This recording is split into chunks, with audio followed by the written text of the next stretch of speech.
Good evening Yogi Anu, welcome to filler form. स्वागत है आपका फिलर फॉर्म में आज के सेशन में। ओके योगी अनु, क्लास समझ में आई थी योगी अनु? एक बार में आप क्लियर कर दीजिएगा, ऑडियो वीडियो पीपीटी और क्लियर।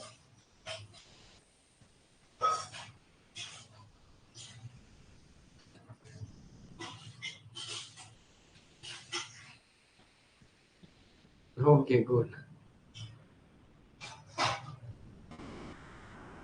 सारी चीजें क्लियर है। गुड इवनिंग गुलनाज, समृद्धि, हाय, कैसे हैं?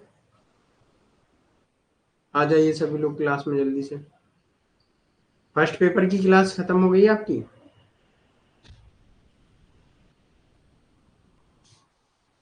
क्यों गुलनाज, फर्स्ट पेपर की क्लास थी।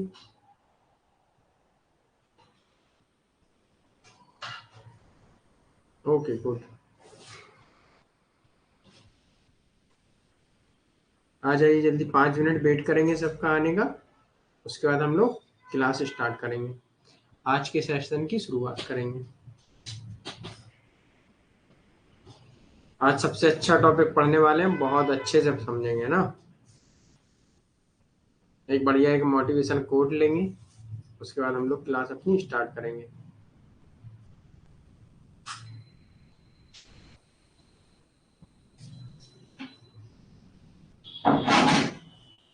क्यों?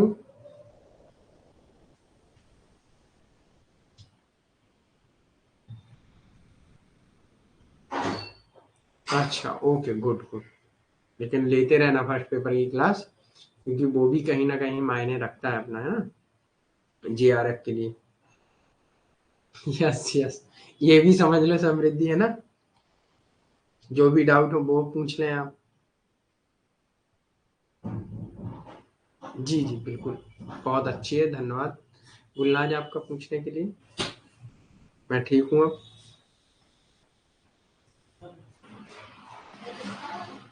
किसकी, आपकी या मेरी? क्यों गुलनाज, मेरी पूछ रही थी क्या?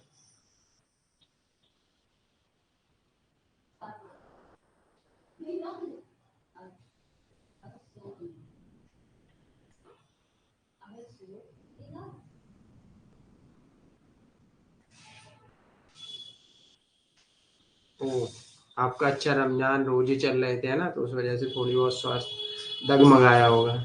ईद तो हो गई, अब हो जाएगा अच्छा।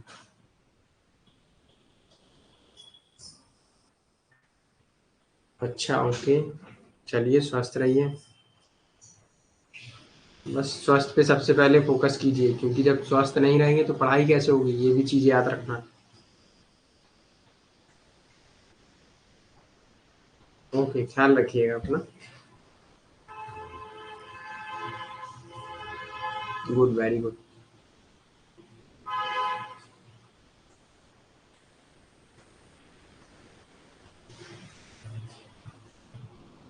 Yes good Samriddhi. Nirmala good evening, कैसी हैं आप? बढ़िया है, पढ़ाई बढ़िया चल रही है आपकी?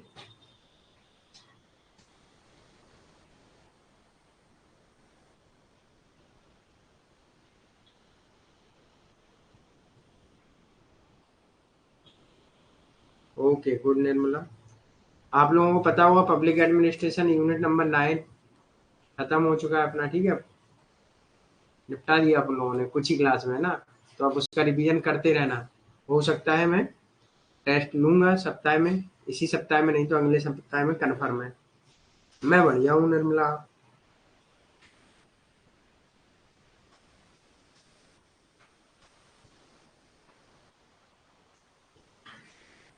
देखो निर्मला क्या है, फर्स्ट पेपर करते रहिएगा, ठीक है, उसी से सब कुछ होगा।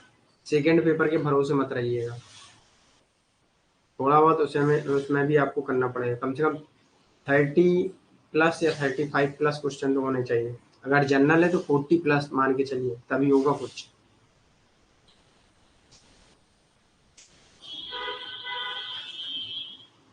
चलिए तो फिर क्लास स्टार्ट करते हैं, है ना।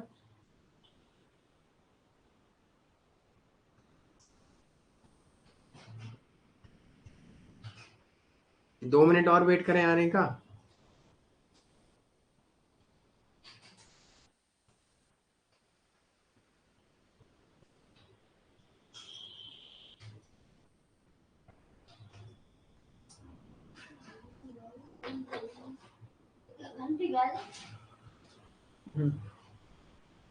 चाबी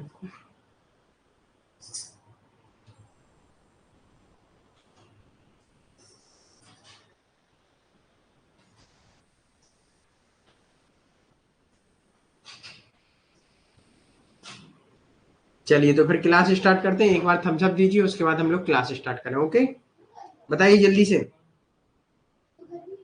थम्स अप दीजिए एक बार सभी लोग।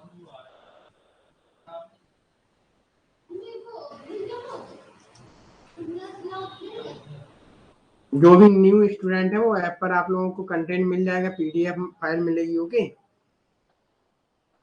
फर्स्ट पेपर सेकंड पेपर की आप लोग प्रॉपर क्लास कर ही रहे होंगे, नोट्स आपको प्रॉपर मिल ही रहे हैं, पीवाईक्यू आप लोग लगाते रहिएगा, जो भी डाउट हो उससे पूछिएगा, और मॉक टेस्ट आप लोग दे ही रहेंगे। सप्ताह में एक तो रखिए कम से कम मॉक टेस्ट, है ना। चलिए, जिस किसी भी को मेरा फिलर फॉर्म का कोई भी कोर्स परचेज करना हो तो अतुल 10 कूपन कोड यूज कर 10% ऑफ मिल सकता है आपको।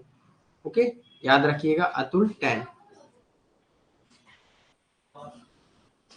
अब आते हैं हम लोग एक बढ़िया सा जोश के साथ, है ना, मोटिवेशन कोट पढ़ेंगे, उसके बाद हम लोग क्लास करेंगे बिंदास।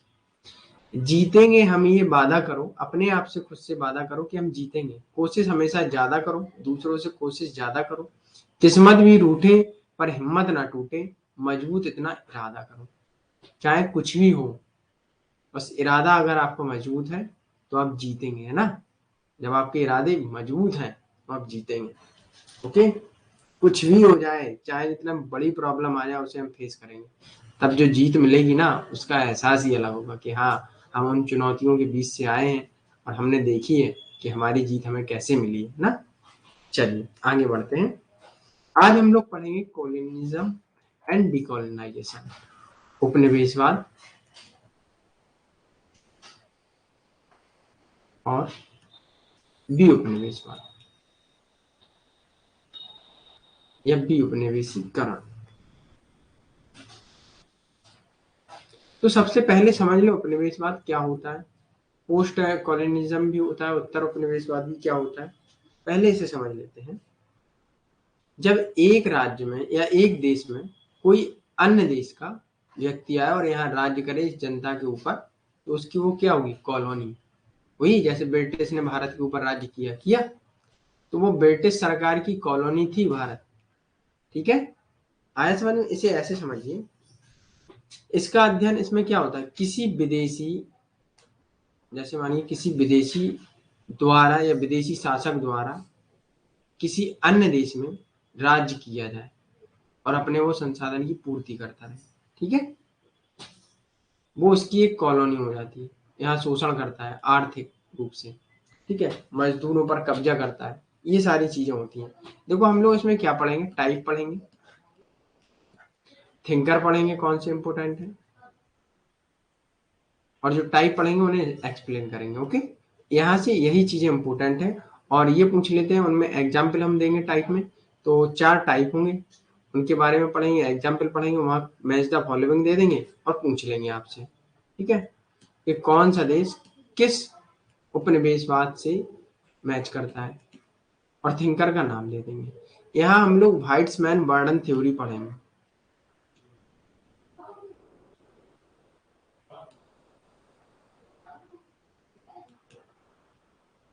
ये किसने दी, रुडयार्ड किपलिंग।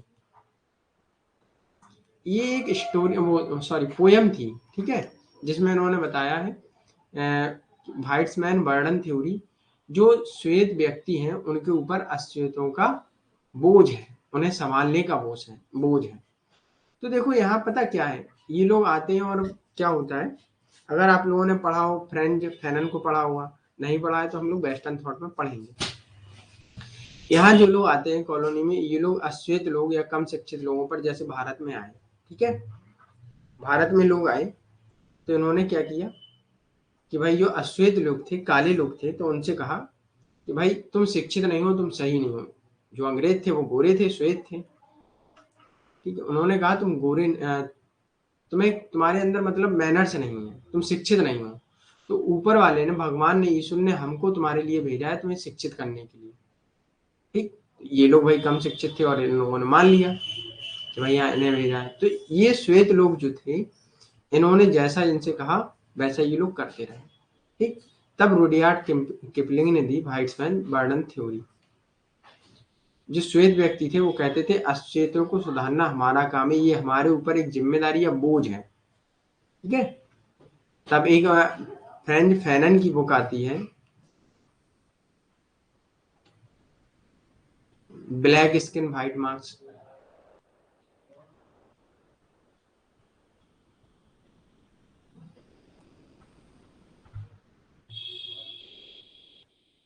कई बार एग्जाम में पूछी गई है, फ्रेंच फैनन में भी पढ़ेंगे डब्ल्यूपीटी में, यहाँ भी हम लोग बुक देखेंगे। ठीक है, रुडयार्ड किपलिंग को देखेंगे, एडवर्ड सईद को देखेंगे, किसने क्या दिया, अस एंड देम थ्योरी देखेंगे क्या है, हम और बे, है ना। ये सारी चीजें यहाँ सबको समझ में आया। एक बार हम सब दे आगे बढ़ते हैं फिर। चलिए आगे बढ़े, कुछ इंपोर्टेंट बुक है यहाँ याद रखेंगे।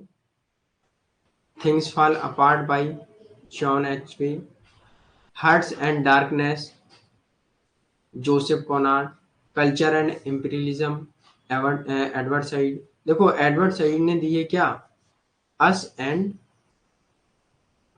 रुकिए,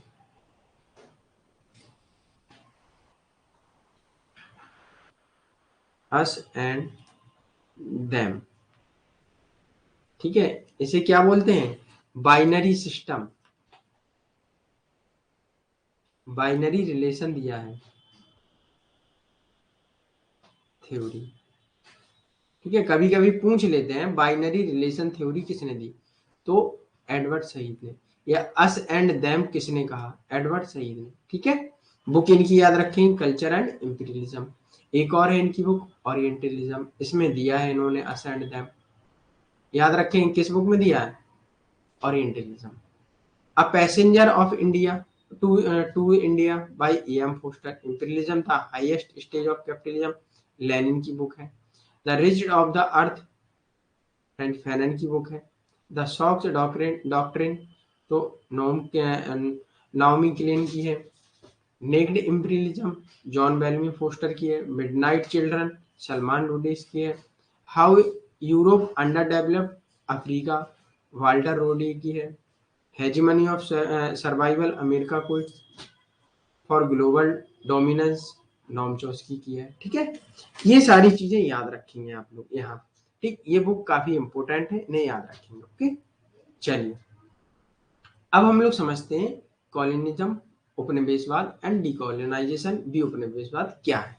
ओके, उपनिवेशवाद का तात्पर्य उपनिवेशवाद से आर्थिक लाभ। उपनिवेश, देखो उपनिवेशवाद, उपनिवेश क्या हुआ, दो देश है, ये ब्रिटिश है ये भारत है।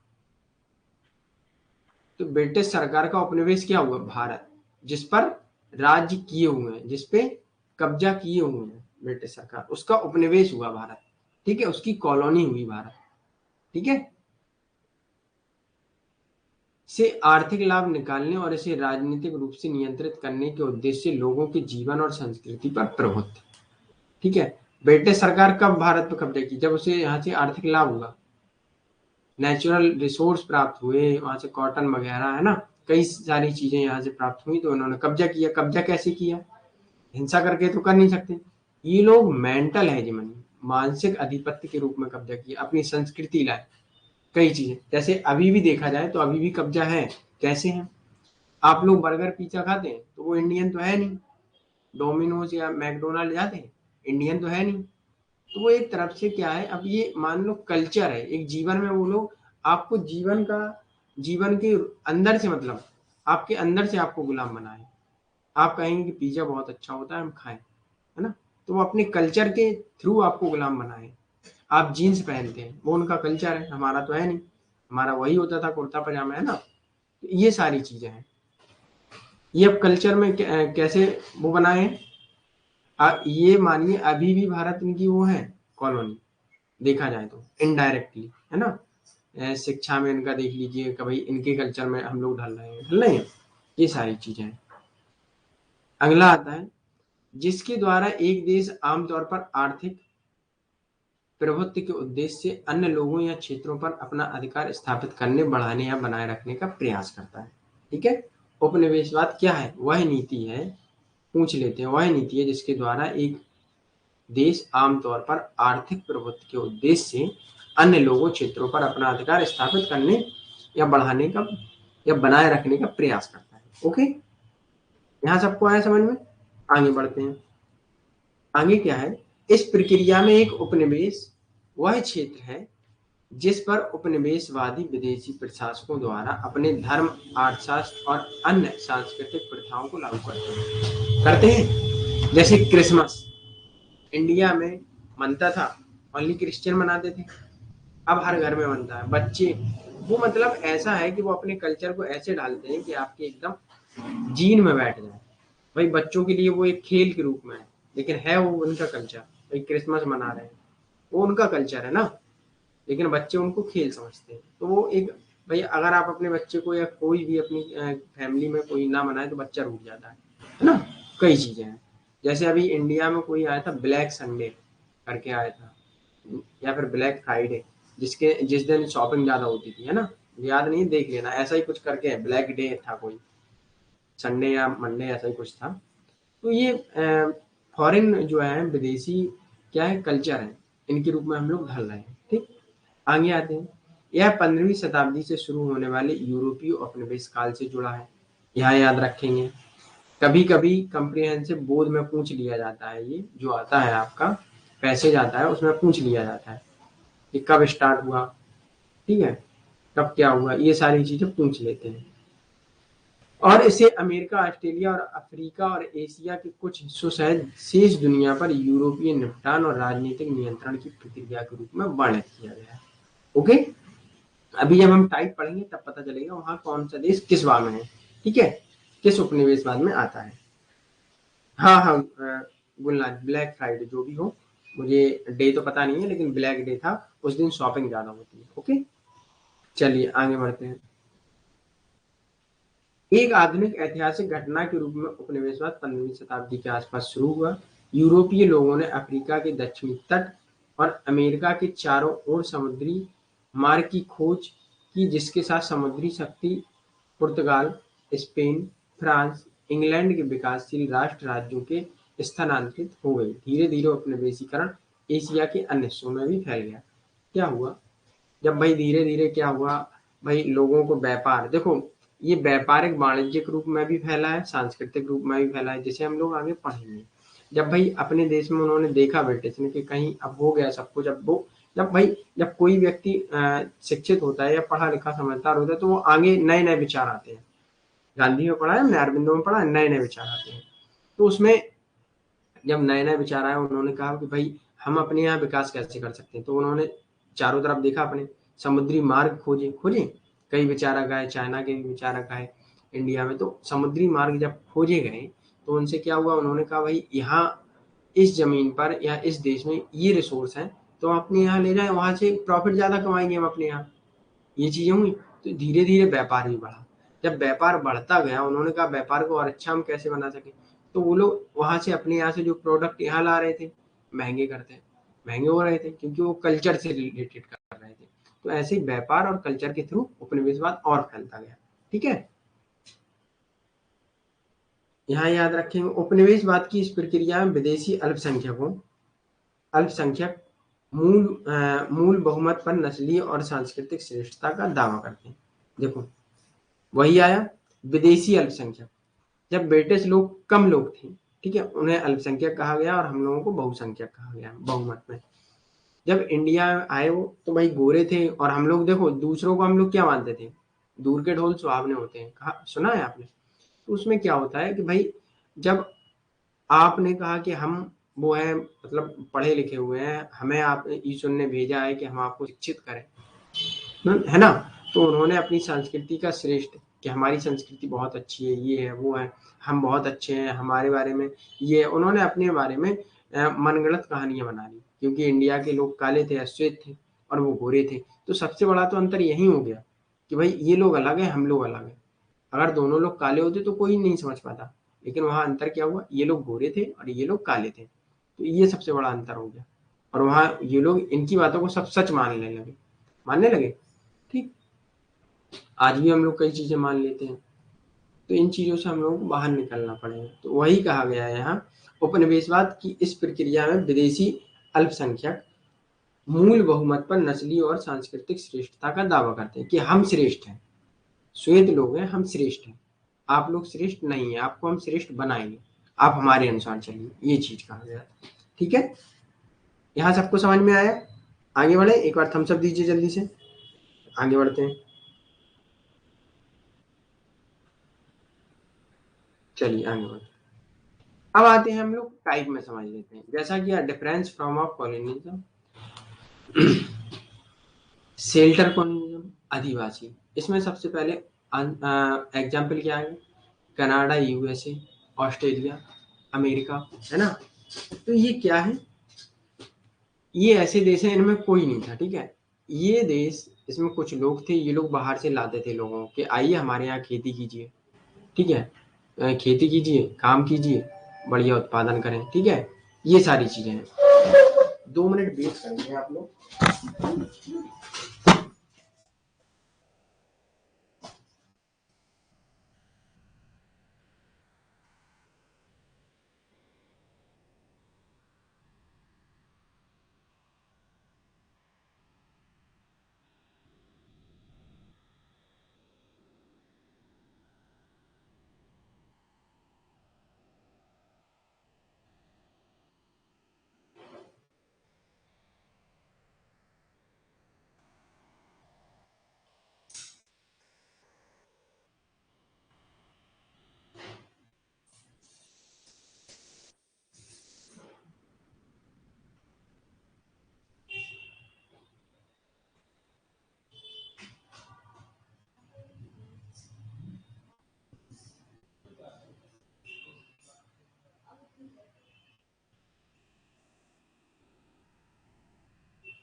Sorry student.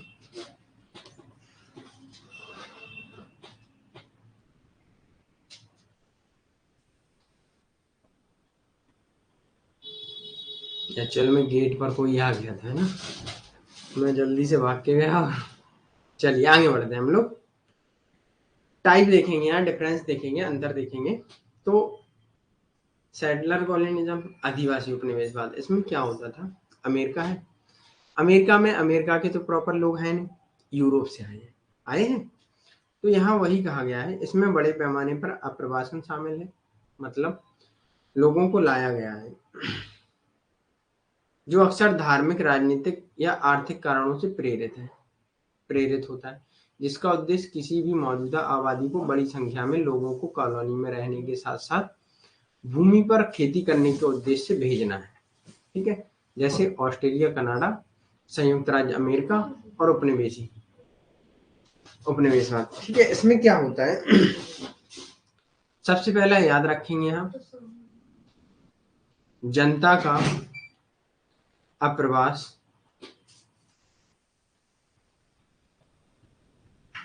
बड़ी संख्या में होता है। ठीक है,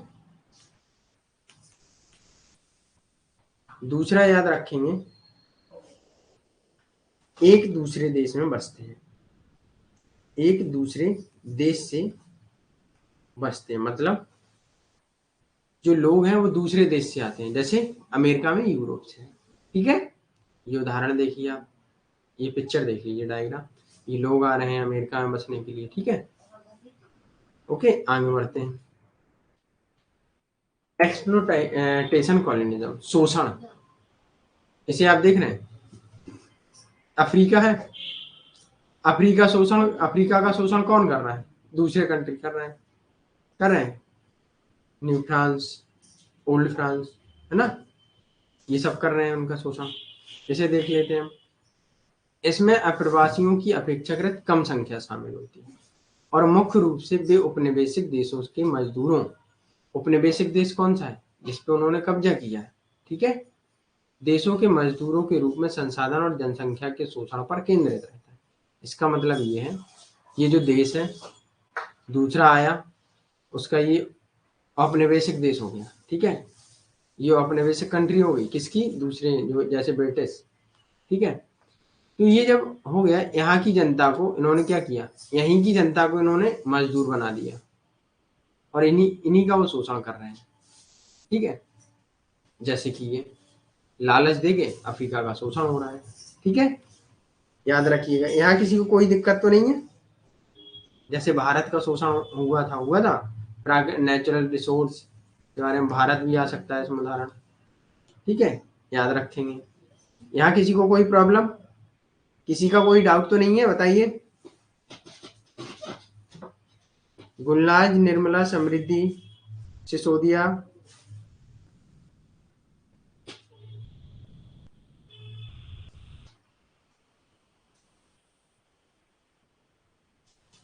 ओके निर्मला, ओके ओके। देखो यहाँ क्या होता है, संसाधन एवं जनता का शोषण होता है, ठीक है, याद रखिए। सैरोगेट कॉलोनिज्म, प्रतिनिधि उपनिवेशवाद। अच्छा, इसे आप समझते हैं सैरोगेट क्या होता है, शब्द अगर आप समझ लेंगे तो इससे हो जाएगा। सैरोगेसी सुनी है आपने, शब्द सैरोगेसी सुना है, बताइए। सैरोगेट मदर सुना है, नहीं सुना है ना। जैसे एक मदर दूसरे बच्चे, दो महिलाएं ये इसके बच्चे को जन्म देती है, उसे सैरोगेसी कहते हैं। ऐसा ही इसमें है, जब दो राज्य हैं, इस राज्य को इस पर वो करना है कब्जा, तो ये थर्ड पर्सन का क्या लेगा, मदद लेगा, ठीक है, तब करेगा वो, ओके। इसका मतलब क्या है इसमें समझते हैं। इसमें एक ऐसी बंदोबस्त परियोजना शामिल है जो एक औपनिवेशिक शक्ति द्वारा समर्थित होता है, जिसमें अधिकांश बसने वाली उसी जाति समूह से नहीं आते हैं जो शासक शक्ति के रूप में होते हैं। देखो इसका मतलब ये है कि भाई एक राज्य, जैसे ये राज्य है, इस पर कब्जा करना है तो ये किसी दूसरे का सहायता लेगा तभी इस पर कब्जा करेगा, ठीक है, तभी इस पर कब्जा करेगा, ओके। आया समझ में। इसकी एग्जाम्पल लिख लेंगे ब्रिटिश एम्पायर के टाइम, ओके। सैरोगेट मतलब होता है समृद्धि, दो राज्य हैं, इसको इस पर कब्जा करना है तो ये इसके थ्रू करेगा कब्जा, इसकी मदद लेगा, ये डायरेक्ट नहीं करेगा कब्जा, ये इसकी मदद लेगा, ये देश इसे मदद देगा और ये यहाँ काम करता रहेगा, ठीक है, लेकिन काम किसका होगा, इसका होगा, ओके, प्रतिनिधि के रूप में। ये देश इसका प्रतिनिधि है जो इस पर कब्जा किए हुए है, ठीक है। जैसे एग्जाम्पल के तौर पर हम फिलिस्तीन, साउथ अफ्रीका, है ना, और ब्रिटिश एम्पायर के टाइम साउथ अफ्रीका 1917 से या 1900, हाँ 1917 से 1939 तक किया था कब्जा, ठीक है, फिलिस्तीन साउथ अफ्रीका। ये दो एग्जाम्पल हैं इसी के सैरोगेट उपनिवेशवाद के, ठीक है, कॉलोनिज्म के। हाँ यहाँ किसी को कोई दिक्कत, हाँ हाँ गुलनाज कह सकते हैं, ठीक है, यस यस समझिए। अब आता है इंटरनल कॉलोनिज्म, इसका मतलब समझ लीजिएगा। इसमें क्या है, एक देश है, देश के अंदर ही शोषण होता है। आप जैसे समझिएगा भारत है, भारत में कई राज्य हैं, तो इसमें जैसे आप ले लीजिए बिहार, बिहार में विकास क्यों नहीं हो रहा, विकास अगर हम कर देंगे तो हमको सस्ता लेबर कहाँ से मिलेगा, मजबूरी है वहाँ विकास ना करना कभी कभी, क्योंकि वहां से हमें लेबर कहाँ से मिलेगा, लेबर भी तो चाहिए काम कराने के लिए।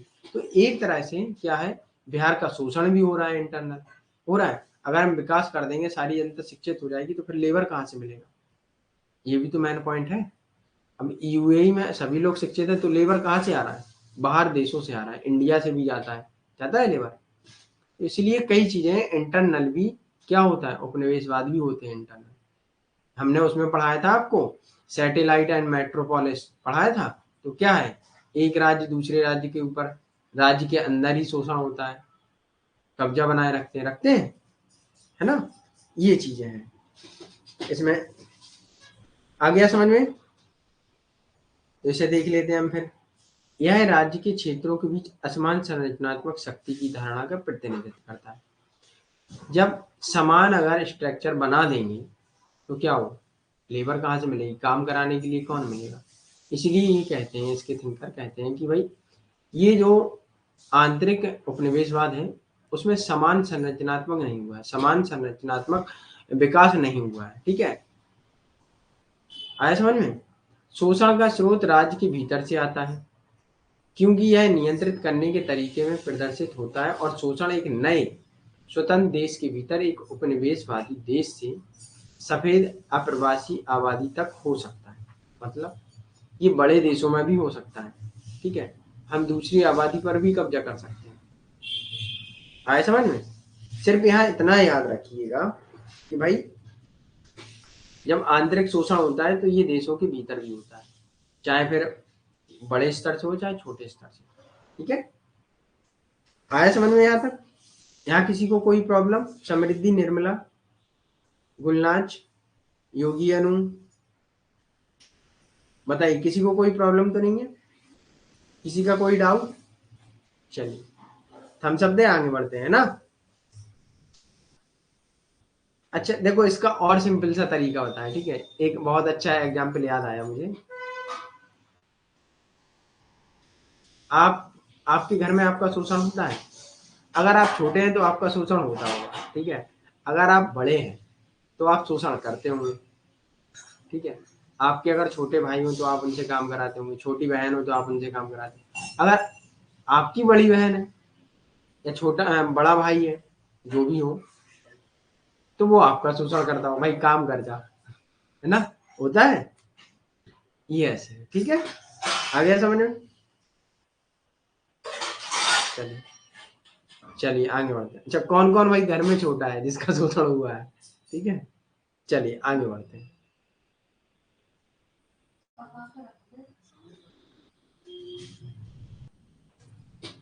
Okay good.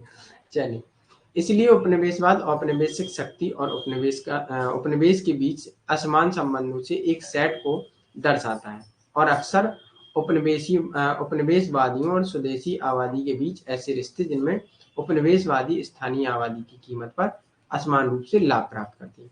वही बात हुई है ना, जैसे आपका शोषण होता है जब, तो आपसे काम ज्यादा कराया जाएगा। अगर आप पढ़ नहीं रहे होंगे तो चलो बेटा काम करो, यही होता है।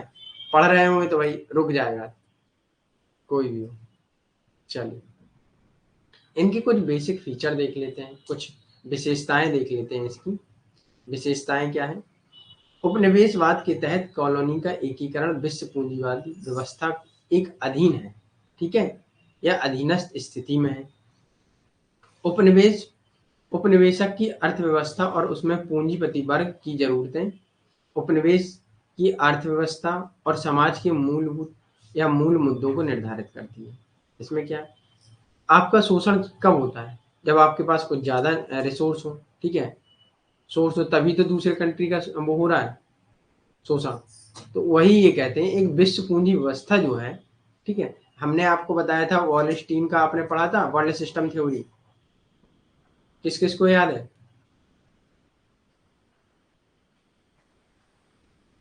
Theory of development, state theory, है ना, पढ़ा था। वर्ल्ड सिस्टम थ्योरी ये याद रखिएगा, किसने दिया था? Emmanuel Wallerstein. पूछा हो गया है कई बार। ठीक है,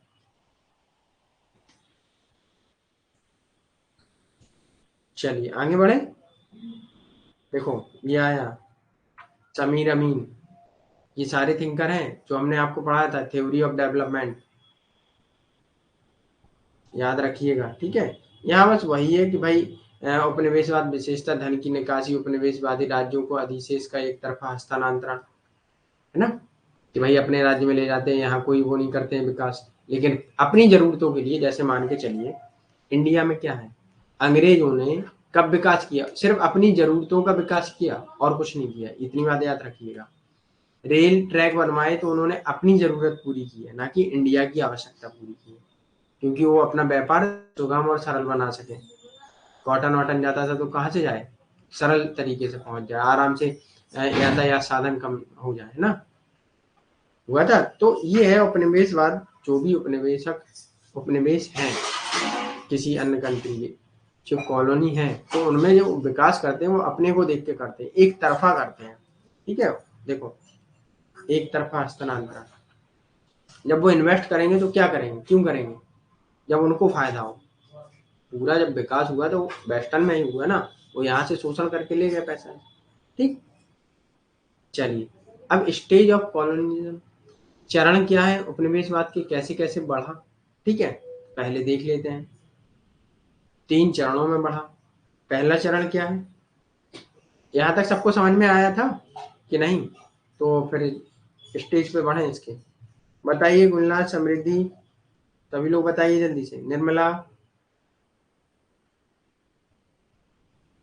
समझ में आ रहा है, नहीं तो ऊपर से निकल रहा हो, है ना।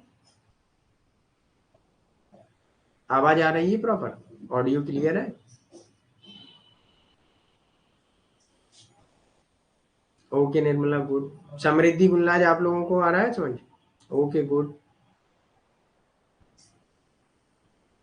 चलिए आगे बढ़ते हैं ना। सबसे पहले monopoly of trade and plunder क्या है, व्यापार और लूट का एकाधिकार। ठीक है, पहले जो आए, जो पहला चरण था उपनिवेशवाद का, किस रूप में आए, सबसे पहले तो वो देखते हैं, व्यापार करने के उद्देश्य से आए कि भाई हम व्यापारी हैं, पहले ऐसे ही तो आए। इंडिया में जब आए तो किस रूप में आई, ईस्ट इंडिया कंपनी, फ्रांसीसी कंपनी किस रूप में आई, कि भाई व्यापार के उद्देश्य से आए। धीरे धीरे व्यापार किया, व्यापार के बाद वो राजनीति में घुसे, राजनीति के बाद वो शिक्षा में भी घुस गए आपके, फिर आपके शासन प्रशासन में भी घुस गए, फिर किस में घुसे, फूट डालो राज करो, आया था, ऐसे ही तो बढ़ा था। हम लोगों ने समझा ये व्यापार करेंगे, लेकिन वो धीरे धीरे बढ़ते बढ़ते वो हम पे कब्जा ही कर लिया और हमको गुलाम बना लिया। ठीक है, पहला स्टेज हम लोग याद रखेंगे, व्यापार और लूट का एकाधिकार, monopoly of the trade and plunder. ठीक है, इस अवस्था में सर्वप्रथम उद्देश्य व्यापार को अधिक लाभदायक बनाना तथा व्यापार का एकाधिकार स्थापित करना। दूसरे शब्दों में हम समझेंगे, उपनिवेश की राजनीति विजय ने लूट और अधिशेष मूल्यों की जब्ती को सक्षम किया। भारत से धन का ब्रिटेन की ओर पलायन। ठीक है, पूरा धन ब्रिटेन गया था और हम लोगों को क्या लग रहा था कि विकास हो रहा है, ये हम लोगों को सुधारने आए हैं, ऐसा हुआ नहीं था, नहीं हुआ था। आए समझ में। अब आते हैं दूसरे स्टेज पर, एरा ऑफ फ्री ट्रेड, मुक्त व्यापार का युग। मुक्त व्यापार का, फ्री ट्रेड, एफटीए होते हैं हम। इस चरण में शोषण को सक्षम करने के लिए अर्थव्यवस्था, राजनीति, प्रशासन, सामाजिक, सांस्कृतिक और वैचारिक संरचनाओं में बदलाव किए गए। अब ये क्या था भाई, धीरे धीरे जब लोगों को समझ में आने लगा तो वो राजनीति प्रशासन में घुसने लगे, आने लगे थे, सांस्कृतिक रूप से घुसने लगे थे, विचार भी बदलने लगे थे लोगों के, कई चीजें होने लगी थी, है ना। तो दूसरा याद रखेंगे, मुफ्त व्यापार का युग। ठीक है, तीसरा आते हैं, एरा ऑफ फाइनेंशियल कैपिटल, वित्तीय पूंजी का युग।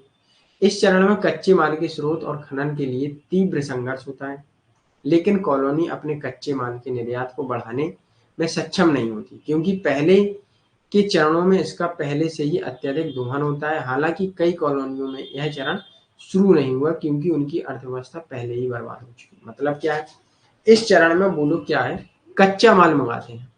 जब भी कंपनी आई थी कोई भी, उन्होंने अपनी तकनीक नहीं थी, सिर्फ कच्चा माल दिया था और वहां से जो प्रोडक्ट बनाती थी यहाँ सेल कर देती थी, कोई वो तो नहीं दी थी हम लोगों को तकनीक। तो अब क्या हुआ तीसरे चरण में, भाई कच्चा माल यहाँ से ले जाते थे, लेकिन उस समय क्या हुआ, कई देश या कई राज्य बर्बाद हो चुके थे क्योंकि उनका पहले ही दोहन हो चुका था, तो वो इस अवस्था में नहीं थे कि वो दोबारा से अपने कच्चे माल उत्पादन कर सके, तो उनको गुलाम बना रहना ही था। ठीक है, कुछ भी कर नहीं पा रहे थे। तो ये याद रखेंगे, तीसरा चरण क्या था, वित्त पूंजी, पूंजी का योग। ठीक है, यहाँ किसी को कोई प्रॉब्लम, बताइए यहाँ किसी को कोई प्रॉब्लम? चलिए आगे बढ़े। इसके अलावा 4 चरण या कारक देखते हैं। तो कारक क्या थे इनकी? विश्व व्यवस्था के रूप में पूंजीवाद का ऐतिहासिक विकास। पूंजीवाद का ऐतिहासिक विकास, धीरे धीरे विकास हो रहा था विश्व व्यवस्था में, एक का शोषण तो एक बड़ा हो रहा था। समाज, अर्थव्यवस्था और राजनीति में परिवर्तन भी हुए थे। विश्व अर्थव्यवस्था में महानगरों की स्थितियों में परिवर्तन हुए थे। कॉलोनी का अपना इतिहास विकास। ठीक है, ये चारों चीजें याद रखेंगे आप लोग। यहाँ से असेशन रीजन क्वेश्चन बनते हैं। जो हमने बुक आपको बताई, बुक याद करना, 2 थ्योरी लिखवाएंगे वो याद कर लेना, और एक दो बार इसे पढ़ लेना। तो नोट्स हम देंगे आपको, वो पढ़ लेना। ठीक है, चलिए आगे बढ़ते हैं। उपनिवेशवाद। उपनिवेशवाद ने देश की संस्कृति, राजनीतिक, क्षेत्रीय, अर्थव्यवस्था, सामाजिक पहलुओं पर गंभीर प्रभाव डाला, जो हमने आपको पहले ही बताया। ठीक है, जिसने मूल रूप से उपनिवेशवाद को नष्ट करने के रूप में समझा जाता है। मतलब देखो, द्वितीय विश्व युद्ध के बाद क्या हुआ था? देश अलग अलग हुए, कई चीजें हुई। उपनिवेशवाद की समाप्ति के नामक की एक प्रक्रिया, उपनिवेशवाद व्यवस्था को टुकड़ों में खींच लिया। ठीक है भाई, सब लोग अब स्वतंत्रता की मांग करने लगे थे। जो राज्यों पर कब्जा किए थे देश, वो सब लोग स्वतंत्रता की मांग करने लगे थे, स्वराज्य की बात करने लगे थे द्वितीय विश्व युद्ध के बाद। ओके, याद रखेंगे। पूछ लेते हैं, द्वितीय विश्व युद्ध के बाद उपनिवेशवाद का खंडन हुआ या नहीं हुआ? ऐसे भी हो सकता है। इसमें उपनिवेशित लोगों के लिए औपनिवेशिक निर्णय के लिए स्वतंत्रता समर्थक समूहों द्वारा अहिंसक क्रांति या राष्ट्रीय मुक्ति युद्ध शामिल हो सकते हैं। इसलिए इसे अमेरिका, एशिया और अफ्रीका क्षेत्रों में संप्रभु राज्यों द्वारा उपनिवेश के विखंडन के रूप में जाना जाता है। ओके, याद रखेंगे द्वितीय विश्व युद्ध को किस रूप में जाना जाता है।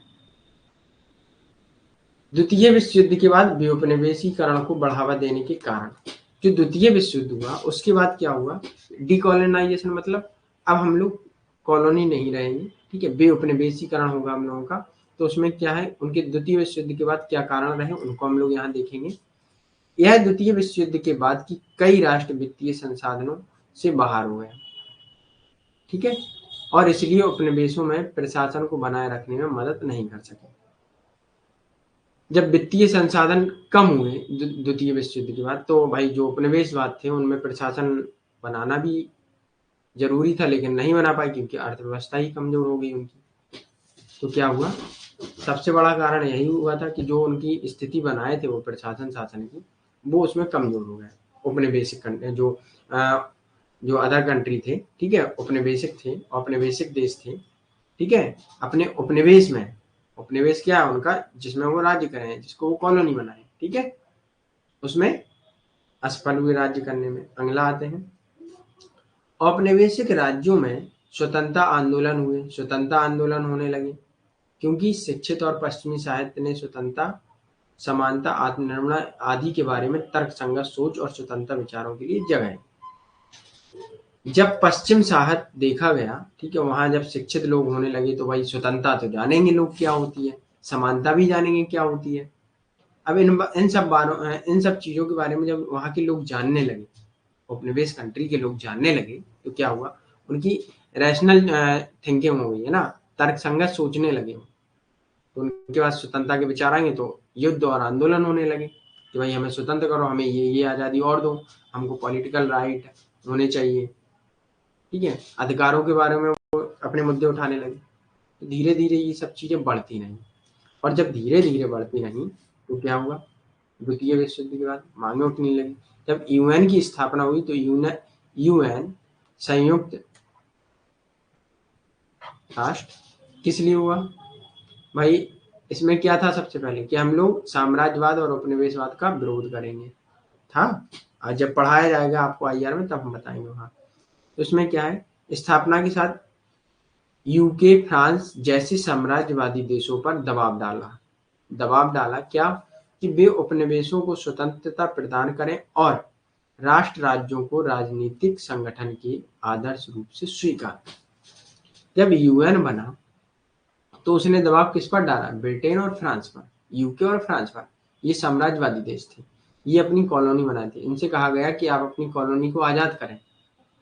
ठीक है, धीरे धीरे आजाद किया और उनसे कहा कि इन जो आपकी कॉलोनी है इनको राष्ट्र, नेशन स्टेट या स्टेट नेशन में स्वीकार करें कि ये भी एक राज्य है, ये अपना शासन स्वयं करेंगे। ठीक है, अब आता है शीत युद्ध। शीत युद्ध के बारे में हम लोग आईआर में पढ़ेंगे, लेकिन यहाँ भी देख लेते हैं।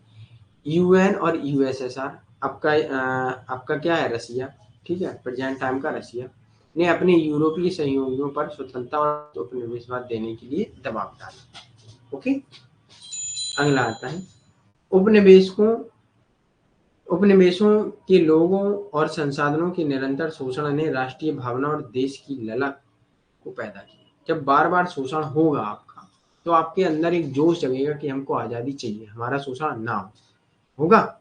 एक समय तो आएगा ही कि आपके अंदर राष्ट्रीय भावना जगेगी, देशभक्ति जगेगी, तो आप आंदोलन करेंगे भाई, जब ज़्यादा ही शोषण हो जाए, है ना। चलिए आगे बढ़ते हैं। यहाँ सबको आया समझ में? एक बार थम्स अप दीजिए, फिर आगे बढ़े। यह अनुमान लगाया जा सकता है कि द्वितीय विश्व युद्ध के बाद युग में यूरोपीय राष्ट्र व्यक्तिगत रूप से संयुक्त राष्ट्र जैसे अंतर्राष्ट्रीय निकायों के माध्यम से कार्य करने वाली विदेशी शक्तियों के मजबूत और लगातार विरोध करने के कारण उपनिवेशों पर नियंत्रण करने में सक्षम नहीं थे। इसमें क्या है, जब बार बार ये होने लगा तो कभी कई एजेंसी मतलब नियंत्रण नहीं कर पा रही थी उपनिवेशों पर। ठीक है, और वो भी नहीं हो पा रहे थे जो उपनिवेशिक कंट्री थे, जिन्होंने उपनिवेश बनाए थे अपने, इन कंट्रियों के दबाव से वो लोग बार बार नहीं कर पा रहे थे कि हम वहाँ प्रशासन चला पाए, नहीं चला पा रहे। ठीक है, मतलब एक वो मान लीजिएगा कि आप वो अपने अनुसार नहीं चला पा रहे थे, किसी के दबाव से आने के कारण बंद हो रहा था सब कुछ। यूएन का भी दबाव हो रहा था, अंतर्राष्ट्रीय निकाय थे उनका भी दबाव हो रहा था कि बंद कीजिए ये सब, उनको भी राष्ट्र राज्य के रूप में स्वतंत्र कीजिए। ठीक है, तो फिर नहीं चला। अब इसके बाद आते हैं हम लोग, इसके अलावा आधुनिक समय में थियोसिडाइडस, ये एक आदर्शवादी थिंकर है, आईआर में हम लोग पढ़ेंगे, अप्रोच में, उपागम में। ठीक है, वे उपनिवेशीकरण के उदाहरण का उल्लेख किया इन्होंने। 19वीं शताब्दी में स्पेनिश साम्राज्य का टूटना, ठीक है, प्रथम विश्व युद्ध द्वारा जर्मन, ऑस्ट्रो हंगेरी, ऑटोमन रूसी साम्राज्य, अंग्रेजों को शामिल किया। 1991 में शीत युद्ध के अंत तक द्वितीय विश्व युद्ध और सोवियत संघ द्वारा फ्रेंच, डच, इतालवी औपनिवेशिक साम्राज्य, है ना। तो इनका नाम रख लेंगे याद, बकाया हम इनके बारे में पढ़ेंगे आईआर में, पहला ही टॉपिक है उसमें, अप्रोच में, वहां पढ़ेंगे रियलिज्म एंड आइडियलिज्म में। ठीक है, चलिए आगे किसी को कोई दिक्कत तो नहीं है। अब हम लोग दो रूप और पढ़ेंगे इनके, व्यापारिक औपनिवेशवाद और वैचारिक या सांस्कृतिक, जैसा कि हमने आपको बताया था। तो इसमें क्या है, सबसे पहले वहां तक कोई किसी को कोई प्रॉब्लम? समृद्धि, गुलनाज, निर्मला, नितिन, नालिन, किसी को कोई प्रॉब्लम तो नहीं है? किसी का कोई डाउट तो नहीं है? बताइए।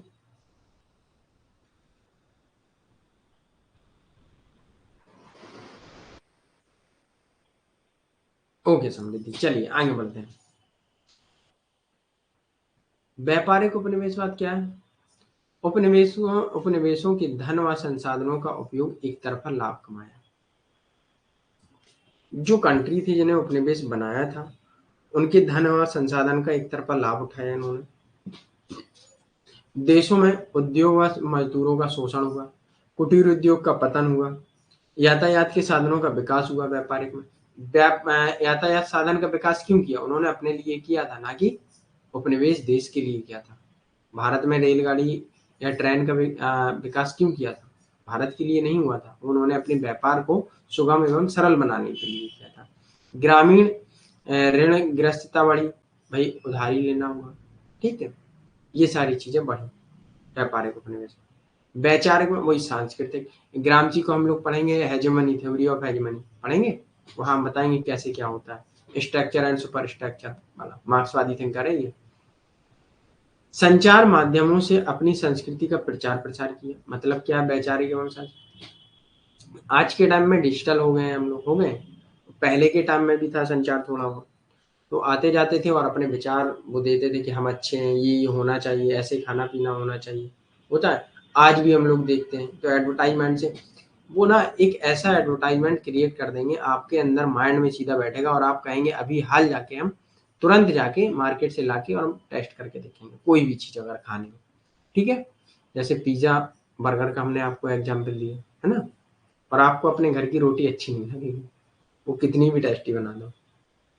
चलिए, पाश्चात्य संस्कृति को अच्छा बताने का प्रयास किया, बताया, वाइट्समैन बर्डन संकल्पना दी, किसने दी, रुडयार्ड किपलिंग।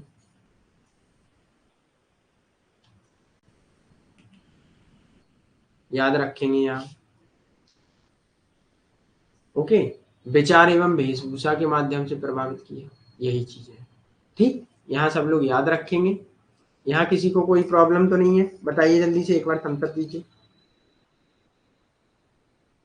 आगे बढ़ते हैं, है ना। उपनिवेश विरोधी संघर्ष के तरीके बताए उन्होंने। उपनिवेश को एक अभिशाप माना गया। एशिया और अफ्रीका देशों में इसके शोषणकारी रूप को उजागर किया गया। भाई एशिया और अफ्रीका में जो शोषण हो रहे थे उनको उजागर किया गया कि ये ऐसे ऐसे शोषण हो रहा है। जब कई थिंकर आए, अपने अपने विचार दिए, जैसे फ्रेंच फैनन, इनको हम पढ़ेंगे। और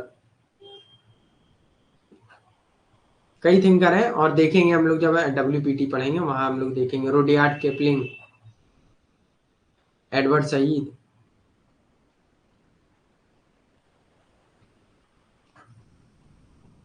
ठीक है, इन सारे थिंकरों ने जब अपने विचार दिए कि भाई ऐसे ऐसे ये लोग हमारा शोषण कर रहे हैं, ये मानव को मानव नहीं समझ रहे हैं, है ना, ये लोग मानव को भाई गुलाम शोषण के रूप में देखते हैं, शोषक के रूप में देखते हैं। आत्मगौरव को जगाया, भाई अपना सेल्फ राइट क्या है ना, उस चीज को जगाया कि हमारा भी कोई सम्मान है कि नहीं है, हम भी तो मानव है। ठीक, ये चीजें, इन चीजों के आए तब ये तीनों चीजों के उजागर हुए, तब उपनिवेशवाद का विरोध हुआ। ठीक है, यहाँ बताइए किसी को कोई प्रॉब्लम तो नहीं है। अगर किसी को कोई प्रॉब्लम,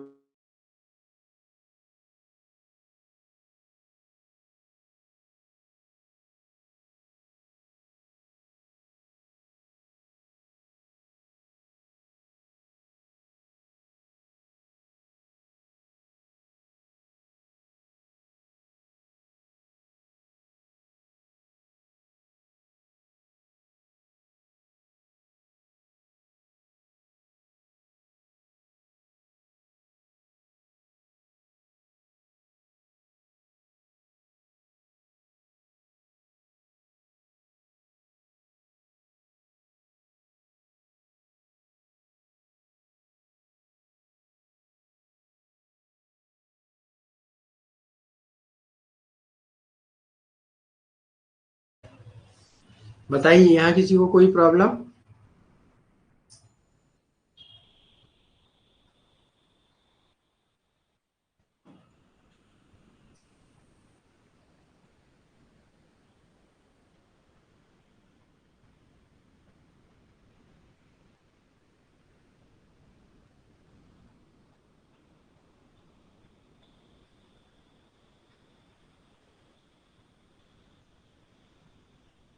यहाँ किसी को कोई प्रॉब्लम तो नहीं है।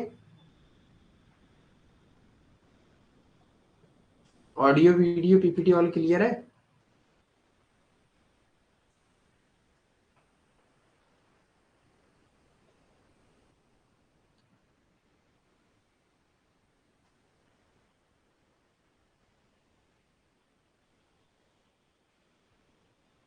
यस यस समृद्धि, यहाँ मौसम खराब है तो थोड़ा लाइट दिक्कत कर रही है ना।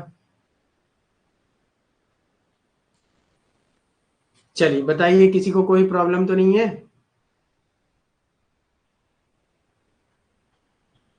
किसी का कोई डाउट। निर्मला, समृद्धि, गुलनाज, नितिन, नालिन।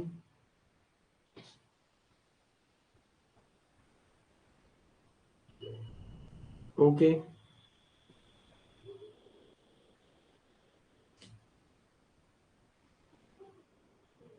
ओके निर्मला,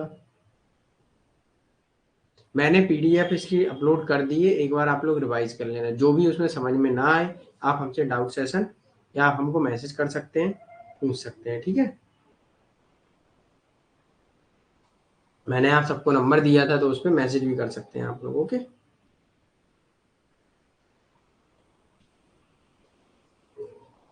समृद्धि एजुकेशन मीन्स एडजस्टमेंट, क्या कहना चाह रही हैं?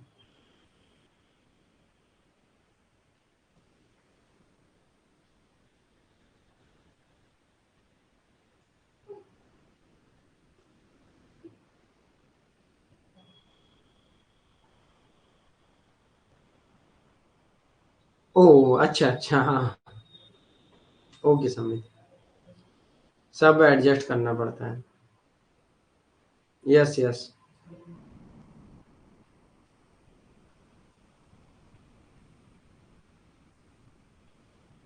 चलिए, तो कल आप बताइए फिर 6:30 AM पर क्लास रखा जाए या नहीं?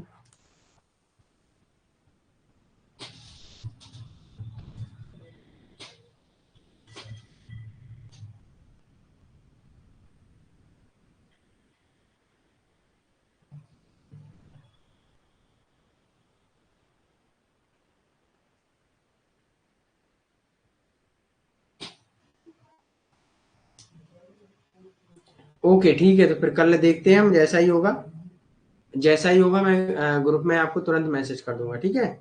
वही चैट बॉक्स में मैं आपको मैसेज कर दूँगा। ओके? जो भी स्टूडेंट है बाकी वो रिकॉर्डेड देख सकते हैं उसे। ठीक है, मेरे तरफ से क्लास ओवर हो चुका है, सेशन खत्म हो चुका है, आप लोग लीव कर सकते हैं। जिस किसी का भी कोई भी डाउट हो, वो आप पूछ सकते हैं। ओके? चलिए, थैंक यू। Welcome, welcome. चलिए, ओके, बाय बाय।